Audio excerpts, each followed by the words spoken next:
Hi, you're watching Bread and Roses, a weekly political social television magazine on New Channel TV.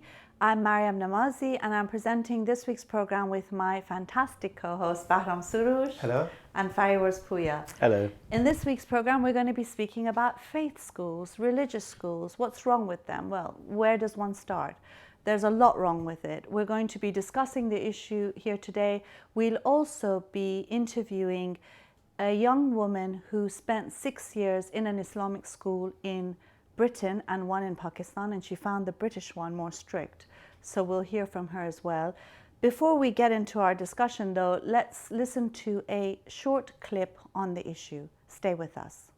Unsurprisingly, Islamists have been using schools to promote and instill their agenda in what is being called the Birmingham Trojan Horse affair. In the ensuing investigations, it's been found that in state-funded schools in the city, girls and boys haven't been treated equally. Girls have had to be veiled, music has been removed from the curriculum, gender segregation imposed, sex education banned, and so on. In 2 of the schools, an Al-Qaeda supporting speaker has been invited to address the children. Similar problems are now being found in other cities like Bradford and Luton. A number of schools in Britain are looking more and more like those in Saudi Arabia, Pakistan, and Iran.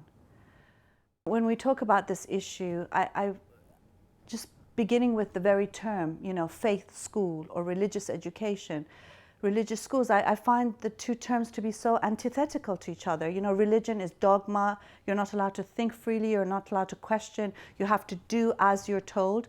And education is meant to help you to think, to be open-minded, to question, to dissent. So in a sense, it's completely antithetical from each other, and it's a very good reason why you need to keep religion out of schools. You mean the difference between the 2 words, religion and faith? Yeah. I mean, religious, I think it was quite intentional to use the term faith schools, because faith can have a wider meaning, and also religion and religious, the sense it has got over the years amongst the people is a negative one. And a lot of people who are religious who might say, oh no, I'm not religious, I believe in God, I have a direct relation to Christ or whatever. But they try to avoid the term religious. So I think it was quite intentional not to use the word religious school. But that's what they are, basically, faith schools. But they are religious. Yeah. That's what I think properly they should be called religious schools. But even the term faith now is taking on that negative connotation now, which is good in a sense, because it is discrediting what lies behind it, that bringing religion into a place of education, a place of learning, and worse than that, a place where children are attending, mixing 2 things which cannot be mixed. And that is fundamentally, I think, what's wrong with faith schools. Nick Doody, who's a left-wing comedian, he had made a joke once about how, religion is like, your religion is like a one of these really big, scary dogs that you love, but everybody else is afraid of. And whatever you do, please don't bring it next to children. And that's exactly what, when it comes to the issue of faith schools, keep it out of schools and away from kids as much as you can. Yes, I think, and sometimes they mix up the question of learning about religions with actually religious teaching. Religious teaching means training captive minds. You learn to treat your work, your environment, your other people in a very close system, and start discriminating. The religious education actually teaches children to discriminate and not to question things, and that's the worst thing could happen to any child, especially young ones. I think this is the time they learn, and they need to have the opportunity to explore things, be critical, see things from different angles, and doubt about things, and that's the process of learning.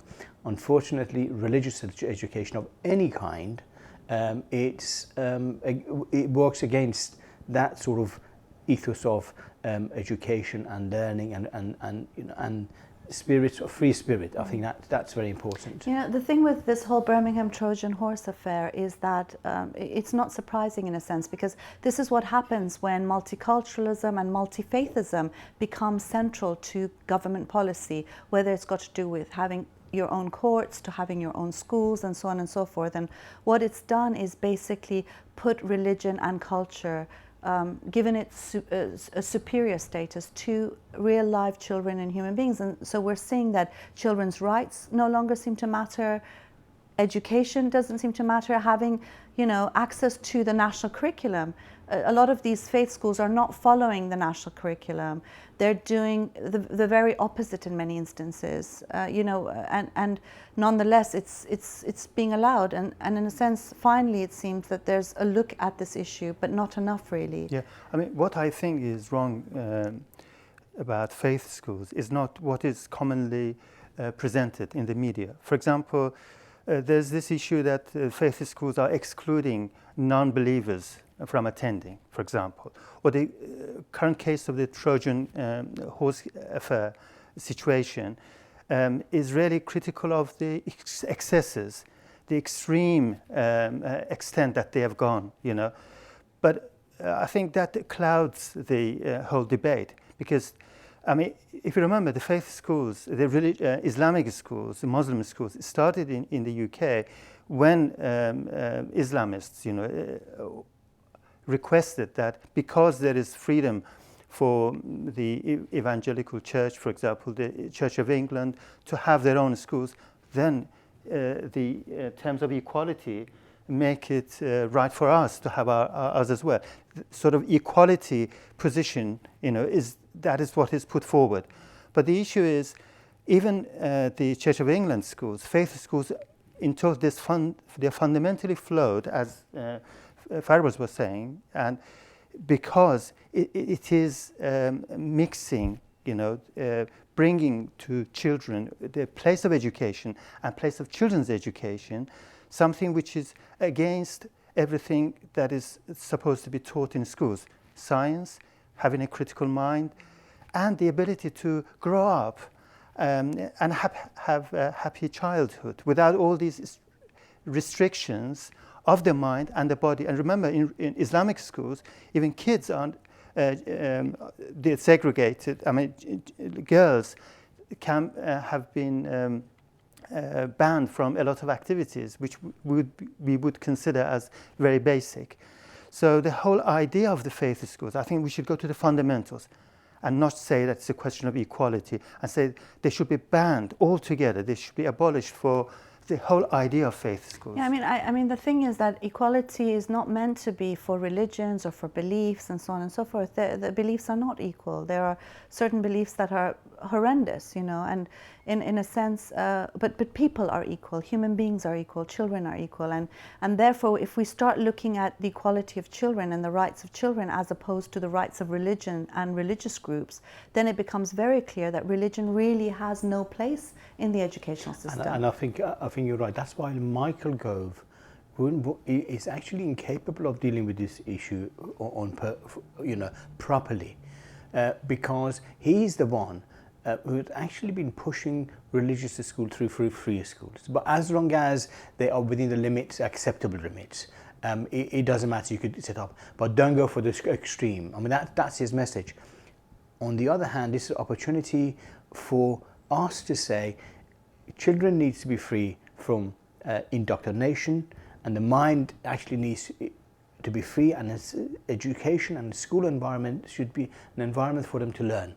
And we should advocate secular education, non-religious education that actually allows young children, as Bahram said, to enjoy life, enjoy learning, not to be put in a box of various religious restrictions.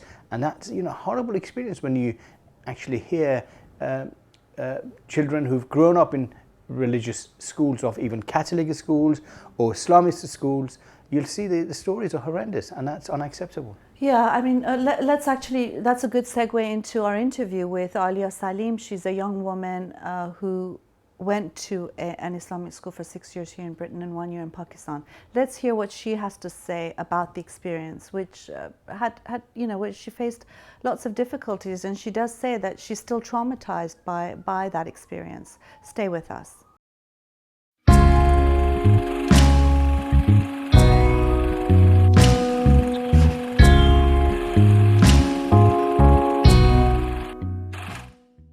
Aliyah Saleem, welcome to our program. Thank you. I wanted to speak to you about your experiences in an Islamic school in Britain and also Pakistan, because that's been in the media quite recently. You spent 6 years in a British Islamic school. Yeah, I did. Tell me a bit about the sort of curriculum, what you learned, what sort of restrictions were placed on music and art or any of that sort of thing. Okay, so we were taught hadith, we were taught Islamic law in quite detail in Arabic by the time we were 13. We were taught classical Arabic, so we learned Fusha. We were also taught Tajweed, Quranic studies, and Usul Hadith, sort of, really quite specialist things. And because of that, we couldn't learn music, we couldn't have music in the school, we couldn't have birthday parties because they were too British, they would raid our rooms for it. We also couldn't learn the history or drama. We never had art, so we didn't do painting at all. They didn't encourage it, they didn't ask us to do it.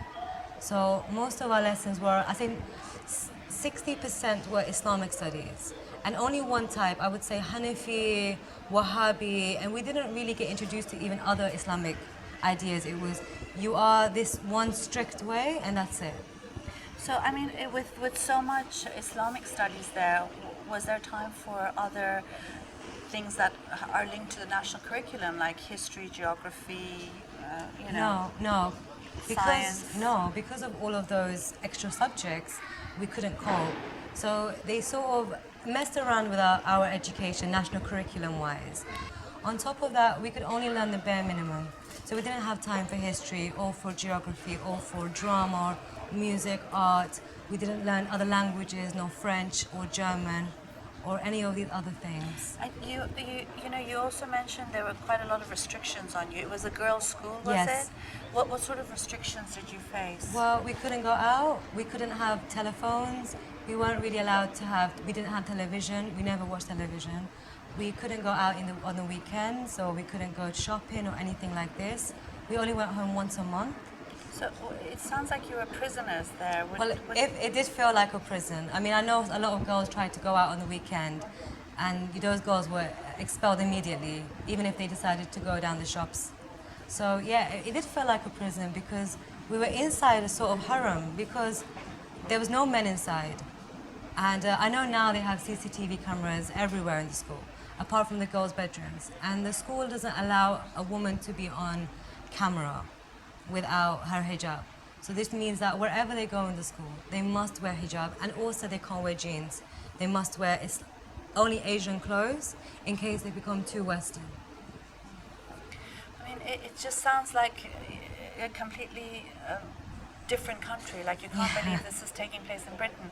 What's interesting for me is you had said that you went to school in Pakistan for a year after you finished your 6 years here. So from 11 to 17, after that you went to Pakistan. Yeah. And you found that it was less strict than it was in Britain. Explain that. How is that possible? I think it was less strict because they never forced you to be Islamic. Like in the Islamic school that I went to as a child, if you didn't pray, you were fined £2. Or if you didn't pray, you had to sit in the hall and read Quran for 2 hours. In this Islamic school in Pakistan, it was a matter of when you decide to pray, that's between you and Allah. And I felt going from that rigid, repressive school to this school, I felt immensely better. Like, it was probably one of the nicest moments of my life, to be in a place where somebody wasn't forcing me to fast, or forcing me to pray, or forcing me to cover every part of my body. On the issue of faith schools, I mean, what do you think about Islamic schools and faith schools in general? Do you think you can have nice faith schools, or faith schools that can be less detrimental to children? Or do you think that education should be secular? No, I think education needs to be secular. But why is that? I mean, how would you defend that position? I think it needs to be secular because religion is something which is a personal choice. And no child at the age of 12 or 11 or 14 knows if they want to be religious. They don't even understand theology. Secularism is something that can allow a person to be religious at some point in their life if they wish to. Whereas religious schools assume that a child is going to be religious, or that they need to fast, or that they need to follow a certain regulation. You mentioned about friends that you'd made Yeah. along the way, Yeah. that a lot of them had problems and faced depression as a Yeah. result of the restrictions. Yeah. I mean, do you feel like you're one of the only people that managed to get out, or No, I think a few of my friends have got out. They didn't have to leave Islam to do it. I left Islam because I wanted to leave Islam and because it felt right. Many of them have sort of just gone into a moderate form of Islam because their parents were moderate. So their parents didn't force Islamism on them afterwards. But a lot of my other friends, their parents were they liked the kind of Islamist kind of idea, and so they pushed it on their kids even after they left. So I think many of them have become depressed, and others have become so pro-Islamist that they become homophobic and aggressive. I mean, many of them stopped speaking to me after I left Islam, and I'd say most of them still don't speak to me. So, you mentioned a couple of girls being expelled from school for Yeah. being lesbians. Yeah. How is that? I mean, in an environment like that, what happens to girls who are gay? What happens to you people can't who be are gay atheists? there. You can't, exactly. You can't be gay there. So- They will expel any child, even if they don't have proof, even if she's not a lesbian. If somebody accuses her of being lesbian and they're afraid a parent might find out, oh, my daughter is in a school with a lesbian, they will expel her the next day. They won't question it. They will call the parents and say, your daughter is a lesbian, take her from the school. And they've thrown out 11-year-old girls who have no idea of what their sexuality even is. And they don't inform the local authorities. And they lie to the regulatory bodies. And they don't write it down. And those girls may never admit it. And we don't know what happens to them. So you know of 5 girls who were expelled? I know 5 girls. I've spoken to friends who know 2 more girls. I know that it's happened since I left. And I know many of those girls were pushed into marriages in order to sort of show that the claims were never true, or that was just something that happened when they were younger. You said you went back to your school Yeah. after a while, because you were expelled yourself. I was expelled, yeah. Explain what happened there. They just really simply, they did a room check on me because we had regular room checks. I mean, just like this. They would go through our clothes, our underclothes, our everything, whenever they felt like it. And they found with me a £1 camera, disposable camera. And they brought me in front of the entire school, and they expelled me publicly. For having a camera? For having a camera. Because I took a picture without my hijab on. That's why they expelled me. When I was 15. And then what did you do after you were expelled? Did you go to another school? Well, I was in a state of shock. And then my mom sent me to Pakistan because my sister was there. My sister at the time was very religious. So I went to school to Pakistan. I think it was sort of more as a treat. My mom felt really bad for me. She didn't think that it was necessary. And I went there for a year to Pakistan, and I studied there. I actually became quite religious. But then when I came back, my old doubts, my own fears, my own ideas came back to me, and I realized that year in Pakistan was more of a healing process.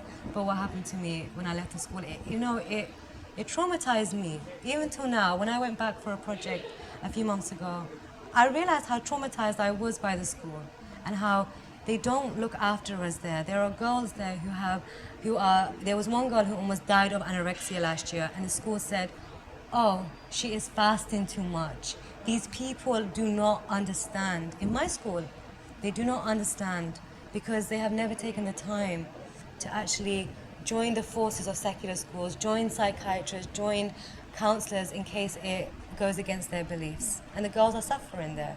Whatever they think or whatever they feel, they're children.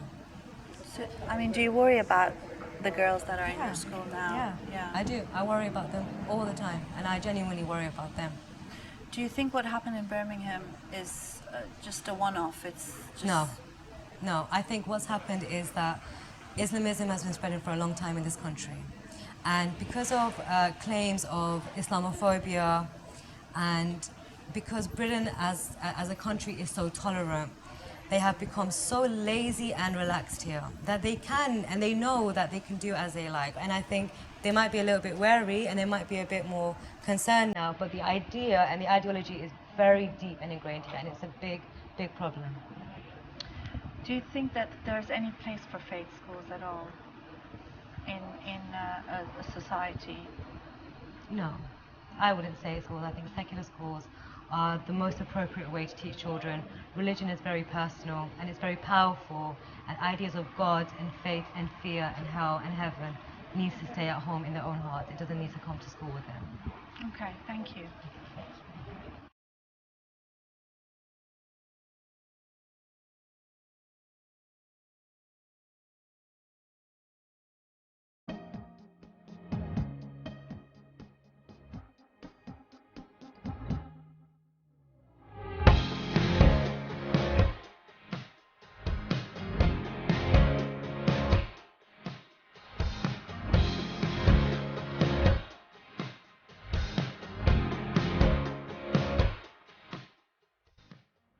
I hope you enjoyed that interview with Aliyah Saleem. I think, after the interview we were talking and she was saying, she's an atheist now, and she was saying, I thought, how is it possible that God doesn't even allow me to listen to music, which is like saying you're not allowed to love, because that's how wonderful music is. And in a sense, you're thinking about a whole generation of children, of our children, who are going into schools, in Islamic schools in this country, who are not allowed to listen to music, who are not allowed to draw, who are not allowed to swim, who are not allowed to dance, who are, as she said in an interview, who are living in a prison really, which is called a school, in that sense. And what struck me about her interview is that how similar her experience is to people living in Iran. There it's compulsory. The law is, it's an Islamic state. Nonetheless, you've got Islamic schools perpetrating the same nonsense and the same misogyny and hatred against everyone else as they are in Iran and Pakistan and Iraq. Here in the UK, we have strict child protection laws. And if you look at it properly, you can see that this is child abuse, because you are violating children's rights, like all the other citizens and members of society, to a happy and normal life. And so you are making a mockery, in my view, of the children's right legislation. Because what you are saying, that you're saying that children's rights come second, whereas they should be paramount. They should override anything else, you see. Because religion is like politics, for example, is a set of beliefs that somebody has. And it is not something genetic. It's not transmitted to your children. Yeah. Yeah. It's not supposed to be. Yeah, it's exactly. true, isn't it? But apparently, we live in a society where if the parents have a particular religious viewpoint, the children are supposed to have them. But the whole idea of child protection was that we limit the rights of the parents in deciding and imposing their own viewpoints and belief systems on children. Why? Because children should be protected as children, and their rights should override any other rights of somebody to believe in whatever religion they. It's not a question of, as you said, it's not a question of equality, because there are equal rights for anyone to believe whatever they like. But children's situation should be protected by child and child when you protection look at laws. when you look at how they bend over backwards to just to apologize and to legitimize, the sort of religious values over the rights of children. Ofsted recently revised its guidance on faith schools, and in it says, for example, that a veil should be seen as a symbol of modesty and identity. Veil, child veiling, which is certainly a form of child abuse, that sex apartheid, gender apartheid, which they call segregation of the sexes, should not be seen as something that is perpetrating inequality. What nonsense! Of course they are. And I think that's the change that most of the institutions in Britain, who originally were sort of designed around treating people equally, and many years various legislation has been enacted and brought forward to treat people equally, of different group of people in society equally. And we've seen that particularly in the last 20 years, we've seen a retreat from that position. all major institutions, from NHS, for example, encouraging, accepting religious sort of basis for treatment of people, education department. You've seen this in courts, and we've seen it in family law, for example, or advice that the lawyers society will give to the solicitors. You see, all of that. These are retreat, and the basis of this retreat is compromise and appeasing the Islamists, and you wonder why some of these kids who've been brought up in Britain, they are fighting in Syria today. I mean, you wonder, that's the result. That's the link. That's the connection. You're actually allowing the same terrorist groups. You're allowing the same groups, fundamentalist group, to come and teach children, yes. And they are actually training the next fundamentalist. So there's no question about the link. So if you want a society that people respect each other, everybody's treated equally, you need to provide a secular education for all children. Education needs to be free from religious dogma, and I think that's so crucial. We're fighting for the future of the next generation in this country, and that's important. I think, and you made that point, that this, looking at Birmingham schools, great. It's good to start looking at it and realizing there's a problem, as opposed to saying, well, this is just modesty and identity, which is what they've been doing so far. Even Ofsted now has said that they're going to review these guidelines, because now they're going back into schools that they've given excellent and outstanding to in the past, and now a lot of these schools are failing as a result of them understanding the links between Islamism and the educational system. But what's clear is that this is not going to solve this problem. What will solve this problem fundamentally is secularism. David Cameron says that we need to teach children in schools British values. We don't. We need secularism. British values alone is not going to. What are British values anyway? I mean that's the important thing. What are the British values? I mean that's the thing. Everybody's got different understanding of what British values are. What's important, and I think you've had from the Enlightenment time, from the Western Enlightenment, from the last 300 years, 400 years, we've had people been fighting for education which is free from dogma.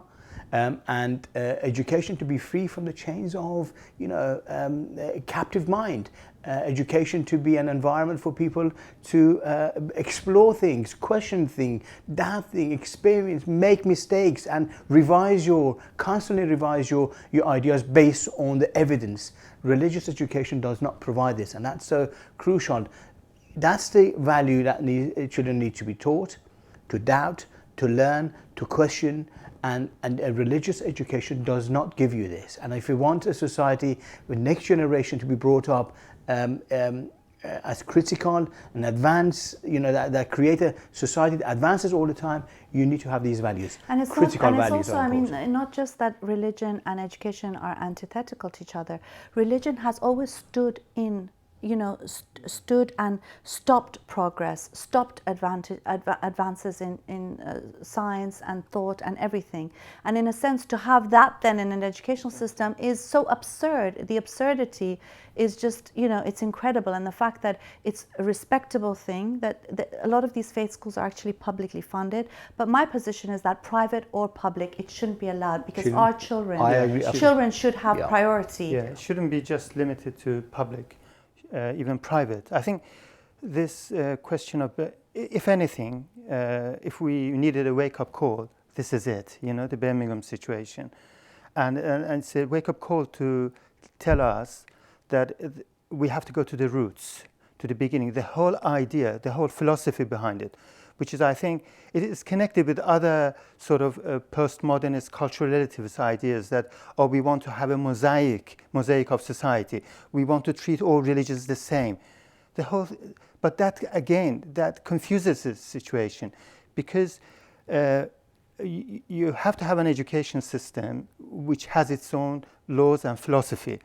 And that education system, which has been fought for many years, for generations, was that it has to be secular, because there should be a warning sign, that against religion. I mean, you don't have to be anti-religious to even demand secular education, because the right to have to believe in a religion that's completely separate, and it's a very personal choice compared to children's education and children's well-being. I'm sorry, we are actually running out of time. I just want to ask what you think about this issue. It is a very important issue. Obviously, you know, the point of the matter is that we have to start putting children first, and you know, and to do that, it's not about respecting beliefs, respecting cultures. It's about respecting children and real-life human beings, in a sense. Tell us what you think about this. Before we end, we'd like to just thank all of you who funded our second fundraising campaign. We raised almost £4,000. Indiegogo took £500 as its fee.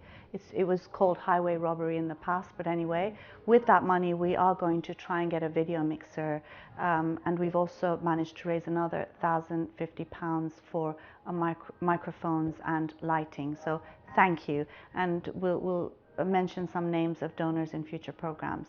We hope you have a good week. Until next week, goodbye from the three of us.